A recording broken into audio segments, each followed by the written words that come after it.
We are back on Taking Care of Business on Current Radio, News Talk 1180, 1230 KGEO, 1410 KERI, and now in Albuquerque, New Mexico at 1000 KKIM. Our guest for the entire hour is Brian Johnston from the National Right to Life. And in the second half, we'll be talking about Life Fest, but right now we're talking about the pro-life issue as it pertains right now to California. So you were saying, Brian, before the break that in Fresno they're actually sharing public property, sharing a high school? Well, it's actually in Merced. Merced. Planned Parenthood literally is the building property line is adjacent to Merced High School, and this is one of their target audience, their niche target audience. They have what's called a catchment system.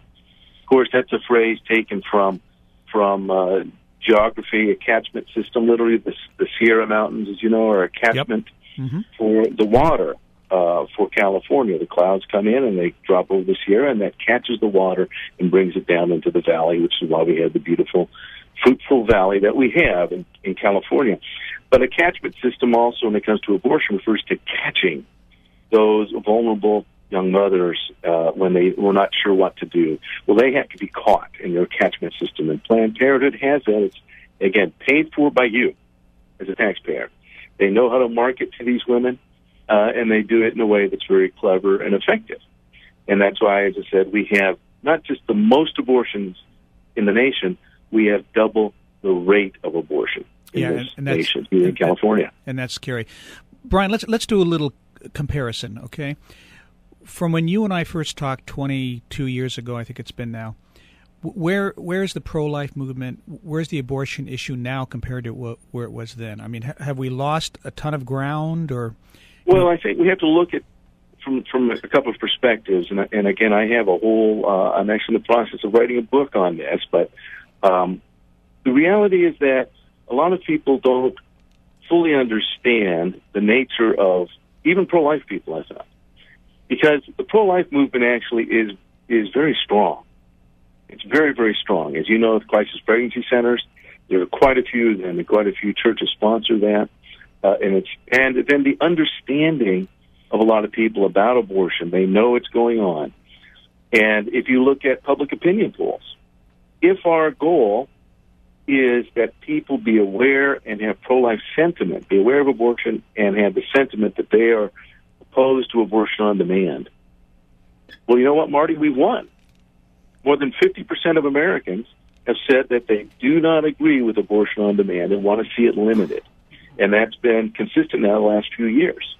But that's not our goal. And that's what we need to realize is that there's many pro-life things that are going on, but we have very specific goals. And so what we want to do is focus on those goals. And one of the things that we have is a situation that people need to realize that politics is important. And who you elect does have an impact. And until folks realize that just being pro-life and, having faith about abortion is a great thing. But we're American citizens. And we need to encourage people to just don't do crazy things. Don't go out and do kooky things. We're not asking people to do kooky things.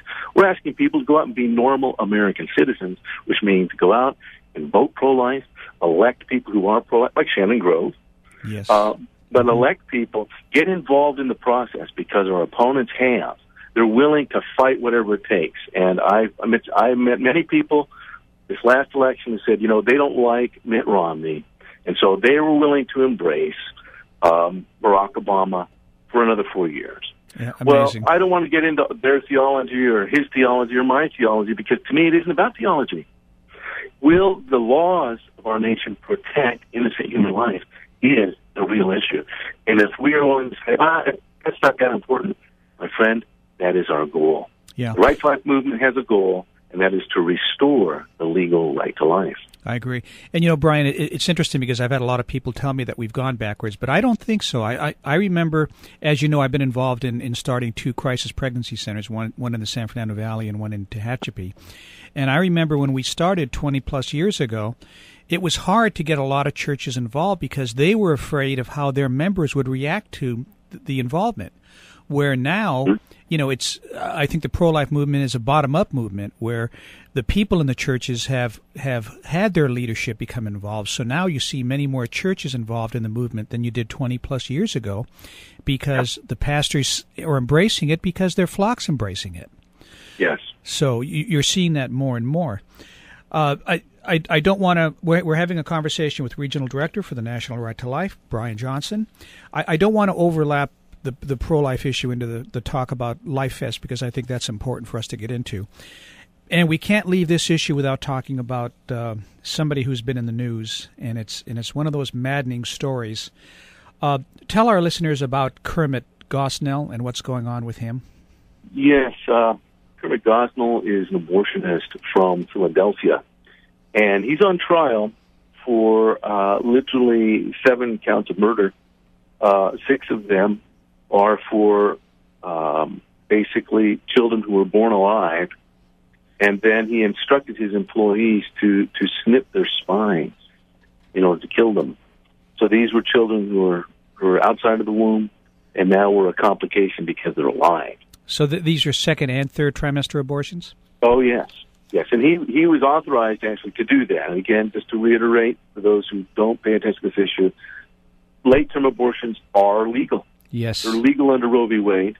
Don't believe the pop media cultural lie, it's just the first trimester. That is false. All that Roe versus Wade did in creating the trimester system is outline where the abortions are done in each of those trimesters. It didn't prohibit them. And nowhere in Roe is any legal consideration given to the life of the child. It's all about the mother. And, of course, it doesn't call her a mother, because if she's a mother, that means she has a child. So it's about the woman.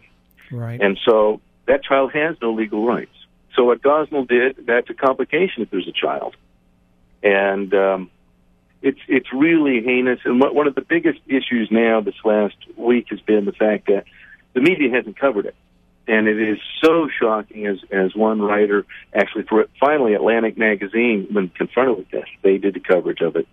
And as was commented there, is that if he had been using a gun, this would be front page news nationally. Mm-hmm. Now I'm going to put a little disclaimer here for the next three minutes or so. We're going to get a little graphic because we're going to be talking about what this doctor did. So I want to warn our listeners that for the next couple of minutes we're going to be talking about this. I saw an article actually 2 or 3 days ago in by the Associated Press that I'm surprised hardly anybody picked up. But it was an article by one of the former interns for Mr. Gosnell, and she talked about hearing the fetuses, the unborn children, screeching as they had their spinal cords cut. Yeah. I mean... Yeah, it's just incredible. And the testimony, I can't handle reading about it. And it's the kind of thing that, again... without getting too much, one of the things about, this gun, literally the U.S. Senate as we speak is going to be voting on a gun bill.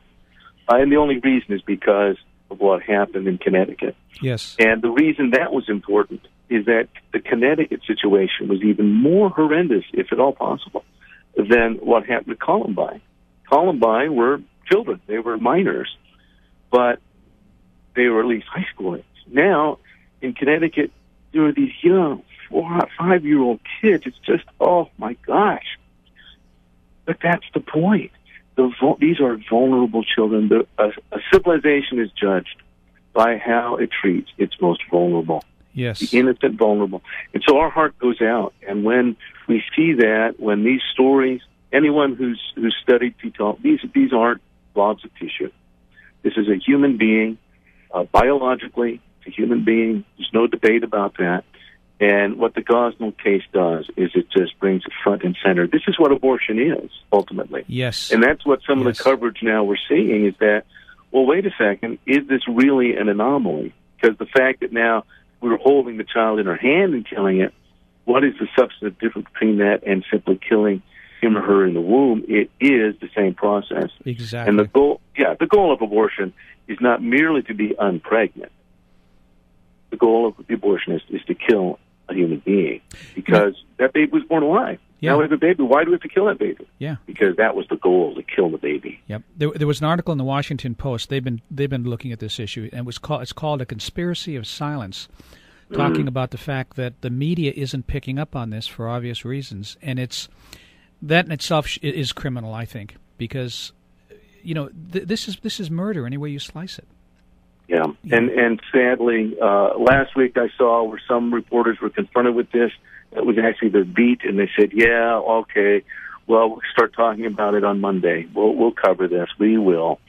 And then, of course, on Monday was the bombing in Boston, and so there is a conspiracy. I'm not blaming. Don't get me wrong, but when they say they will cover it when they're caught intentionally covering up for the abortion industry, yeah, but there's no desire. This is the sacred cow of the pop media. Yes, it really is. Yeah, it is. Well, when we come back from the break, Brian, let's talk a little bit about Life Fest, okay? Great. We'll be back. We'll be back in a moment on Taking Care of Business on Current Radio, News Talk 1180.